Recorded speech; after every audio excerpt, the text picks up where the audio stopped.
अजय सोबत माझं लग्न होऊन 4 ते 5 दिवस झाले होते. अजय अतिशय देखणा आणि श्रीमंत मुलगा होता. आमच्या दोघांच्याही घरच्यांना आम्ही पसंत होतो, म्हणून आमचं लग्न मोठ्या थाटात पार पडलं. नव्याचे 9 दिवस असतात असं ऐकलं होतं, पण माझ्या लग्नाच्या 6व्या दिवशीच मला नव्याची नवलाई उतरताना दिसली. माझ्या माहेरी माझ्या सगळ्या गोष्टी आरामात चालायच्या. उशिरा उठायची सवय होती, त्यामुळे सासरीही तसंच चालेल असं मला वाटलं होतं. माझं सासर खूप मॉडर्न होतं. फक्त नवरा, सासूबाई आणि नणंद एवढंच कुटुंब. त्यामुळे कोण माझ्यावर निर्बंध घालणार हेच गृहीत धरून मी निर्धास्त झोपले होते. पण अचानक सकाळी जोरजोरात दरवाजा ठोठावला जाऊ लागला. जणू काही मोठा भूकंप आला आहे. अजय देखील घाबरून उठून बसले. मी डोळे चोळत बेडवर बसले. दरवाजा अजूनही ठोठावला जात होता. शेवटी अजयने दरवाजा उघडला. समोर माझी नणंद कोमल उभी होती. ती थेट आत अजयच्या मागे येत माझ्याजवळ आली आणि म्हणाली, "वहिनी, तू अजून झोपली आहे? पटकन उठ. मला तुझ्या हातचा बनवलेला नाश्ता खायचा आहे." अचानक झालेल्या या धक्क्यामुळे मी गोंधळले. त्याच वेळी माझ्या सासूबाईही कोमलच्या मागोमाग खोलीत आल्या. त्या कोमलला रागवून म्हणाल्या, "कोमल, हा काय बालिशपणा आहे? अजून तुझ्या वहिनीने स्वयंपाकघरात पाऊलही ठेवलं नाही. तिला काहीतरी गोडधोड बनवू दे." कोमल हट्टाने म्हणाली, "वहिनी, आधी माझ्यासाठी नाश्ता बनव." मग परत म्हणाली, "फक्त 5 मिनिटात फ्रेश होऊन स्वयंपाकघरात ये. मला खूप भूक लागली आहे." सासूबाई आणि कोमल खोलीतून गेल्यावर मी आश्चर्यचकित नजरेने अजयकडे पाहिलं. पण तो मात्र या प्रकरणावर शांत होता, जसं काही घडलंच नाही. त्याची शांतता पाहून मला खूप राग आला आणि मी तडक म्हणाले, "ऐकलं का? मला कोमलचा हा व्यवहार अजिबात आवडला नाही. तिला समजावून सांगा. मी या घरची सून आहे, नोकर नाही." माझं बोलणं ऐकून अजय काही क्षण शांत राहिला आणि मग अत्यंत संयमित आवाजात म्हणाला, "नेहा, आज बोललीस ते ठीक आहे, पण मी पुन्हा तुझ्या तोंडून असलं काही ऐकू इच्छित नाही. कोमल माझ्यासाठी बहीण नाही, तर ती मला माझ्या मुलीसारखी आहे. बाबांच्या मृत्यूनंतर मीच तिची जबाबदारी घेतली. जर तू पुढे कधीही तिचं मन मोडलंस किंवा तिच्या इच्छांकडे दुर्लक्ष केलंस, तर मी तुझा हात धरून तुला कायमचं माहेरी सोडून येईल. लक्षात ठेव." अजयचं बोलणं ऐकून माझ्या डोळ्यात अश्रू तरळले. कोणत्याही नव्या नवरीशी असा व्यवहार करतात का? मी मनातील सगळी घुसमट बाजूला ठेवत आंघोळ करून स्वयंपाकघरात गेले. तिथे कोमलच्या फरमाईशीची मोठी लिस्ट माझी वाट पाहत होती. मी तिच्या मर्जीनुसार सगळं करून ठेवलं होतं. ती माझ्यापेक्षा फक्त 1 वर्षाने लहान होती, पण एवढीही लहान नव्हती की तिला नव्या नवरीशी कसं वागायचं असतं हे कळत नव्हतं. हळूहळू मला सगळ्या गोष्टींची सवय होत गेली. माझ्या लक्षात आलं होतं, या घरात फक्त कोमलचा शब्द अंतिम असतो. मीही अजयसाठी कोमलशी प्रेमाने वागत होते. आमच्या लग्नाला 2 वर्ष झाली होती, पण अजूनही देवाने आम्हाला मूल होण्याचं सुख दिलं नव्हतं. जणू काही त्याने आम्हाला या आनंदापासून दूरच ठेवलं होतं. मी दिवसरात्र देवाजवळ प्रार्थना करत होते. माझा ठाम विश्वास होता, जेव्हा मला बाळ होईल तेव्हा कोमलचे लाड आणि अजयचं तिच्यावरचं प्रेम कमी होईल. पण डॉक्टरांनी मला स्पष्ट सांगितलं होतं, "तुम्ही तणावमुक्त राहा, तेव्हाच आई होऊ शकाल." आम्ही लग्नानंतर हनीमूनलाही गेलो नव्हतो. मला जायचं होतं, पण अजय आपल्या दिनचर्येत एवढे गुंतले होते की वेळच काढू शकत नव्हते. मी त्यांच्या मागे लागायचे आणि ते हसत टाळायचे. शेवटी त्यांनी माझं ऐकलं. ते म्हणाले, "चला, आपण हनीमूनला जाऊया." मी आनंदाने हरकून गेले. दिवसभर तयारी करण्यात रमले. रात्री जेवताना अजयने डायनिंग टेबलवर सासूबाईंना सांगितलं, "आम्ही 2 आठवड्यांसाठी हनीमूनला जात आहोत." हे ऐकून कोमल आनंदाने उड्या मारत म्हणाली, "अरे वा दादा, मला पण यायचंय. माझ्या सगळ्या मैत्रिणी फिरायला गेल्या आहेत. मलाही तुमच्यासोबत घ्या ना." सासूबाईंच्या डोळ्यातला कठोर भाव क्षणात स्पष्ट झाला. पण अजय मात्र हसत होते. ते म्हणाले, "कोमल, तूही आमच्याबरोबर नक्की येशील." आता माझ्या सहनशक्तीचा बांध तुटला. शेवटी मी बोलून गेले, "कोमल, तुझ्या मैत्रिणींना विचार, त्या त्यांच्या दादा वहिनींचा हनीमून बिघडवायला गेल्या होत्या का की फॅमिली टूरवर?" माझं बोलणं ऐकताच कोमल रडू लागली. मी मात्र डायनिंग टेबलवरून उठले आणि सरळ माझ्या खोलीत जाऊन बंदिस्त झाले. मला अजयची भीती वाटत होती. आता ते संतापाने माझ्यावर धावून येतील, ओरडतील, पण असं काहीच झालं नाही. अजय गप्पच राहिले. ते खोलीत आले पण काही बोलले नाहीत. गुपचूप बेडवर झोपले. सकाळ झाली. त्यांनी माझं पॅक केलेलं सामान कारमध्ये ठेवलं आणि थोडक्यात म्हणाले, चल. मी आनंदाने हरकून गेले. मला वाटलं मी जिंकलं. आता कोमल माझ्या आणि अजयच्या मध्ये कधीच येणार नाही. पण हे काय? गाडी माझ्या माहेरच्या दाराशी थांबली. मी चक्रावून अजयकडे पाहिलं. ते शांतपणे म्हणाले, खाली उतर. हा तुझा स्टॉप आहे. मी स्तब्ध झाले. ते पुढे म्हणाले, मी, आई आणि कोमल उटीला फिरायला जात आहोत. तुला घरी एकटं ठेवलं असतं तर बरं वाटलं नसतं. म्हणून तुझ्या माहेरी सोडतोय. जोपर्यंत तुझी अक्कल ठिकाण्यावर येत नाही तोपर्यंत इथेच राहा. हे शब्द नव्हते, ते बाण होते आणि त्या बाणांनी माझ्या आत्म्याला छिन्न विछिन्न केलं होतं. मी सुजलेल्या डोळ्यांनी घरात प्रवेश केला. आईने मला आपल्या मिठीत घेतलं. जणू तिच्या कुशीतच माझ्या दुःखाला निवारा मिळणार होता. काही दिवस शांततेत गेले, पण लवकरच वहिनीने टोमणे मारायला सुरुवात केली. त्या माझ्या संस्कारावरून आईची टिंगल करत होत्या. मुलीला कसले संस्कार दिले आहेत. 2 वर्षेही सासरी टिकली नाही. काहीच दिवस झाले असतील, तोच माझा भाऊही म्हणू लागला, नेहा, आता तू या घरची पाहुणी आहे आणि पाहुणे 2-3 दिवस राहतात. पण तुला इथं राहून खूप दिवस झाले. आता वहिनीला कामात मदत करत जा. त्यांचं असं वागणं मला जिव्हारी लागत होतं. 2 वेळच्या घासासाठी मला त्यांची गुलामी करावी लागत होती. नातेवाईक आले की तेही तोंडसूक घेतल्याशिवाय राहत नव्हते. नेहाचं सासरी मन लागत नाही. माहीत नाही काय भानगड आहे. या सततच्या टोमण्यांना कंटाळून मी 2 महिन्यांनी माझं सामान आवरलं आणि सासरी परत आली. सासूबाईंनी आनंदाने माझं स्वागत केलं, पण कोमलने मात्र नाक मुरडलं. ती तिरस्काराने म्हणाली, वहिनी, तू उगीचच परत येण्याचा त्रास घेतला. मी तर दादासाठी दुसरी बायको शोधत होते. हे ऐकताच माझं काळीज धडधडू लागलं. या घरात खरंच तेच घडत होतं जे कोमल म्हणत होती. पण सासूबाईंनी कोमलला शब्दात गप्प बसवलं. जेव्हा अजय ऑफिसमधून परत आले तेव्हा त्यांनी माझ्या उपस्थितीला कोणताही प्रतिसाद दिला नाही. त्यांची नजरच सांगत होती, माझी किंमत आता 2 कवडीचीही राहिली नव्हती. लग्नानंतर स्त्रीला प्रतिष्ठा केवळ तिच्या सासरीच मिळते असं म्हणतात. म्हणूनच मी कोमलला आनंदी ठेवण्याचा प्रयत्न करू लागले. मी तिच्या मागे पुढे फिरताना पाहून अजयचं माझ्यावरील वागणं हळूहळू बदलत गेलं. पण माझ्या मनात एक गोष्ट घर करून बसली होती. मला मूल हवं होतं. मी देवाजवळ अखंड प्रार्थना करत होते. अजयलाही मूल हवं होतं, पण हा उशीर देवाच्या इच्छेने होत होता. आम्ही दोघेही तब्येतीने तंदुरुस्त होतो, पण कोमल मात्र मला त्रास देण्याचा कोणताही प्रयत्न सोडत नव्हती. तरीही हल्ली तिचं वागणं काहीसं वेगळंच वाटत होतं. ती दिवसभर खोलीत एकटी बसायची. नेहमी ती नटून थटून असायची आणि 2-2 तास घरातून गायब असायची. माझ्या मनात शंका आली. मी ठरवलं, तिच्या या वागण्यामागचं रहस्य उलगडायचं. त्यासाठी मला बरीच मेहनत करावी लागली. पण शेवटी सत्य किती दिवस लपून राहणार. मला समजलं की तिचं कुणाशी तरी अफेअर सुरू होतं. आमच्या कॉलनीत नुकताच एक नवीन मुलगा राहायला आला होता. तो दिसायला अत्यंत अशक्त, बारीक, सावळ्या रंगाचा आणि कपड्यांवरून गरीब घरातला वाटत होता. त्याच्यात काहीच विशेष नव्हतं ज्यामुळे कोणी त्याच्यावर प्रेम करेल. पण कोमलच्या डोळ्यावर जणू प्रेमाची पट्टीच बांधली गेली होती. हे सगळं पाहून मी मात्र मनोमन गंमत पाहत होते. दर संध्याकाळी तो कोमलला एक लिफाफा देऊन जात असे आणि त्यानंतर कोमल कित्येक तास आपल्या खोलीत बंद राहत असे.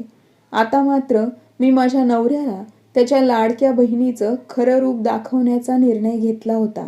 म्हणूनच जेव्हा अजय आणि मी एकत्र असायचो तेव्हा मी मुद्दाम कोमलच्या लग्नाचा विषय काढत असे. कोमलसाठी एखादं चांगलं स्थळ शोधायला हवं. वय बेलगाम असतं आणि आजकालच्या जमान्याचा काही भरोसा नाही. अजय हे ऐकून संतापून म्हणाला, जमाना काहीही असो, माझ्या बहिणीला त्याच्या वाऱ्याचा स्पर्शही झालेला नाही. मी मात्र मनातल्या मनात अजयच्या त्या अंधविश्वासावर हसत होते. आता मी कोमलची गुप्तपणे चौकशी करायचं ठरवलं.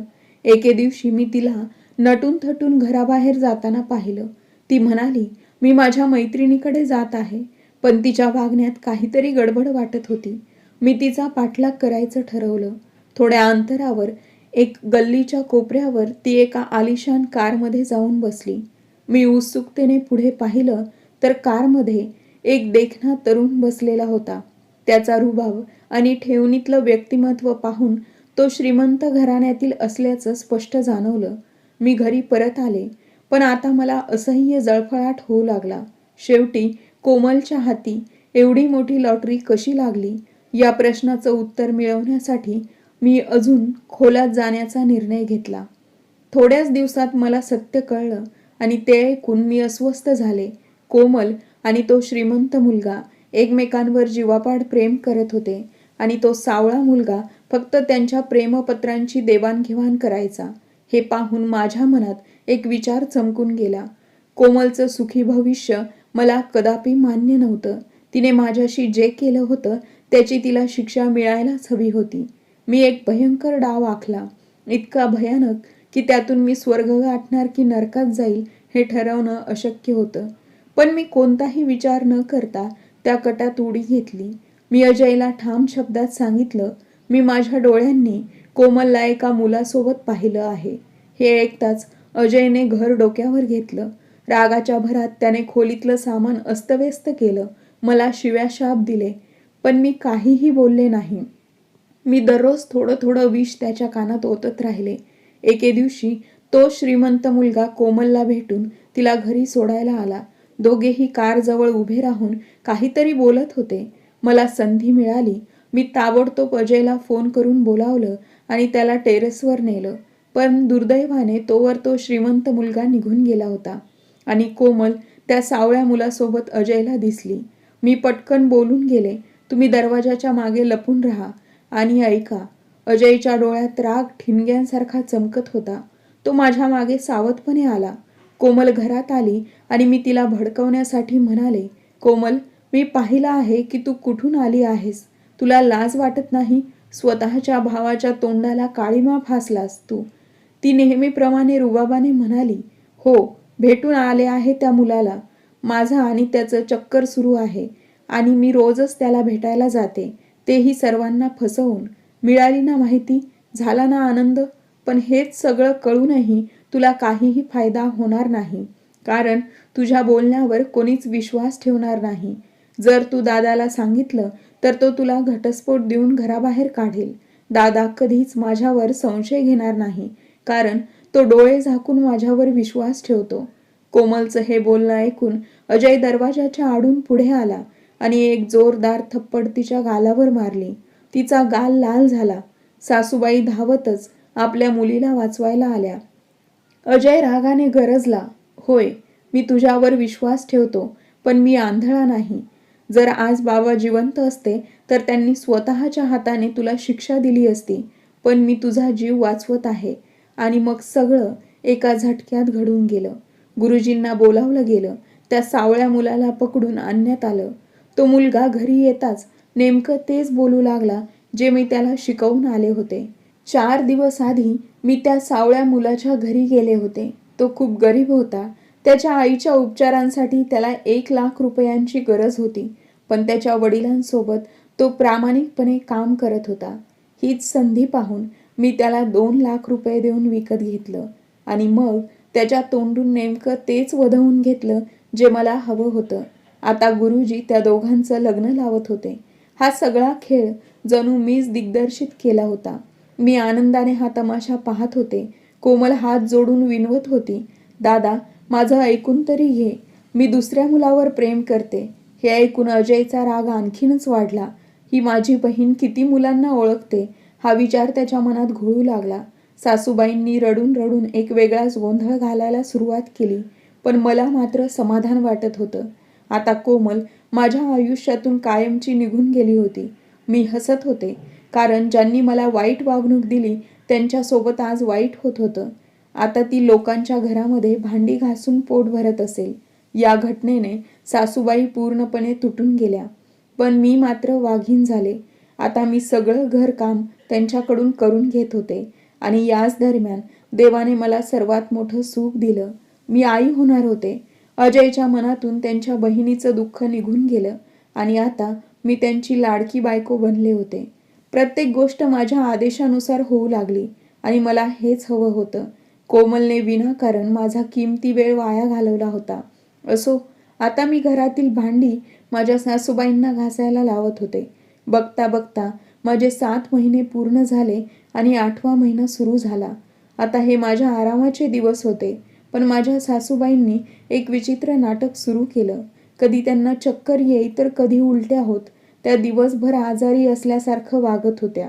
आता तर त्यांचा मुलगा सुद्धा त्यांच्या सेवेत गुंतू लागला आणि माझी अवस्था अशी झाली होती की मी कोणतंच काम करू शकत नव्हते. हळूहळू माझ्या सासूबाई पूर्णपणे अंथरुणाला खिळल्या. मी मनात विचार करत होते की त्या मुद्दाम नाटक करत आहेत. डिलेव्हरीचे दिवस जवळ येताच मी अजयकडे माझ्या आईच्या घरी जाण्यासाठी परवानगी मागितली.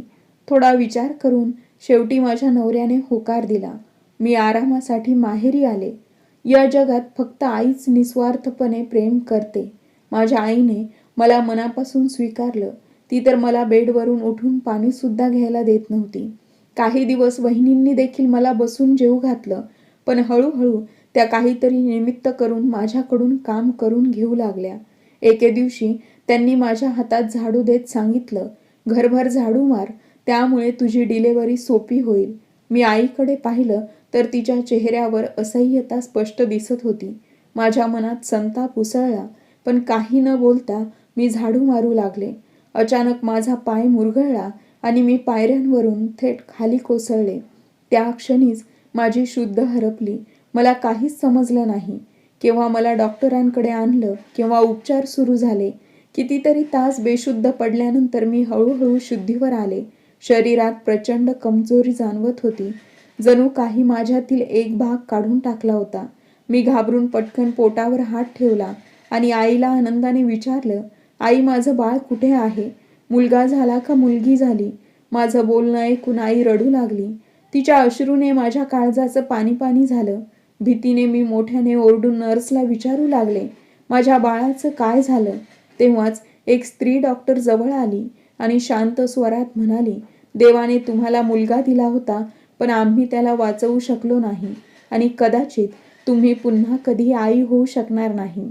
ते शब्द ऐकताच माझ्या शरीरातील शक्तीच निघून गेल्यासारखं वाटलं. मी तडफडत रडू लागले.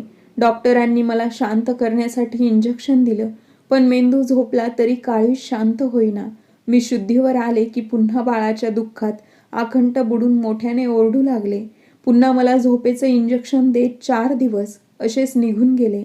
शेवटी जेव्हा मी पूर्णपणे शुद्धीवर आले तेव्हा मला माझ्या सासूबाईंचा आवाज ऐकू आला.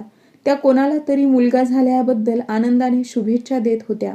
मी डोळे मिटून झोपण्याचा प्रयत्न केला, पण तेव्हाच मला कोमलचा आवाज ऐकू आला. मी झटकन डोळे उघडले. माझ्या बेडपासून 2 बेड सोडून दूर कोमल झोपलेली होती. ती आनंदाने आपल्या मुलाला मिठीत घेत होती. त्याच्या गालावर प्रेमाने चुंबन घेत होती आणि माझ्या सासूबाई त्या दोघांकडे पाहून आनंदाने उजळल्या होत्या. त्या क्षणी मला समजलं, त्या सुद्धा आमच्या डोळ्यात धूळ फेकत होत्या. त्या आपल्या मुलीला भेटत होत्या आणि कोमल, ती तर पुन्हा एकदा जिंकली होती. तिनं आपल्या बाळाला जन्म दिला होता आणि मी माझं बाळ गमावलं होतं.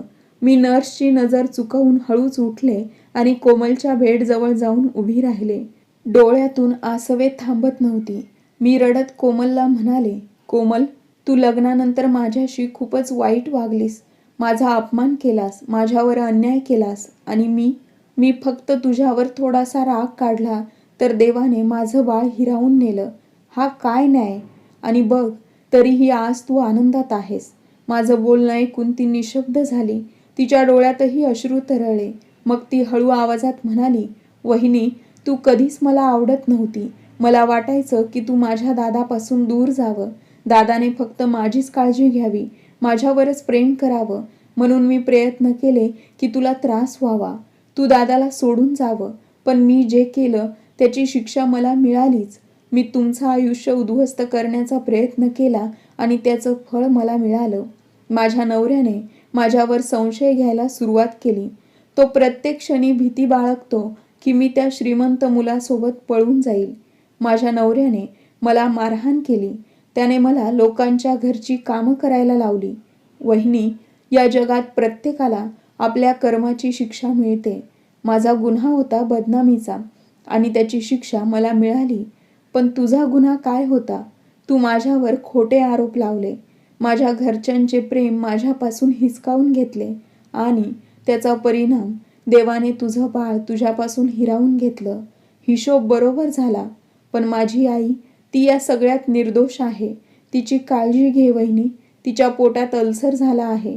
तिला काहीही खाल्लं तरी पचत नाही आणि त्यामुळे तिला कॅन्सर होण्याची भीती आहे. कृपा करून तिची जबाबदारी घे. देवासाठी तिच्यावर दया कर. कदाचित त्यामुळे तुला पुण्य मिळेल आणि देव तुला पुन्हा आई होण्याचं सुख देईल. कोमलच्या शब्दाने माझ्या हातापायांना कंप सुटला. आता मला समजत होतं माझी खरी चूक काय होती. मी देवाने घालून दिलेल्या नियमांवरच प्रश्न उपस्थित केला होता.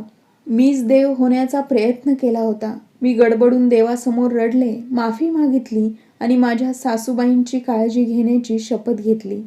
त्या रात्री मी कितीतरी वेळ देवासमोर बसून होते. मनात विचारांची वादळं उठली होती. माझ्या डोळ्यासमोर माझं हरवलेलं बाळ, कोमलचं कठोर आयुष्य आणि सासूबाईंचं अस्तित्व उभं राहिलं. इतक्या दिवसांनी मला कळलं होतं की सुडाने काहीही मिळत नाही, फक्त दुःख अधिक वाढतं. कथा आवडली असेल तर लाईक आणि शेअर करा. चॅनलला सबस्क्राईब करा आणि व्हिडिओला हाईप देखील करा. भेटूया नवीन एका व्हिडिओमध्ये नवीन एका कथेसह.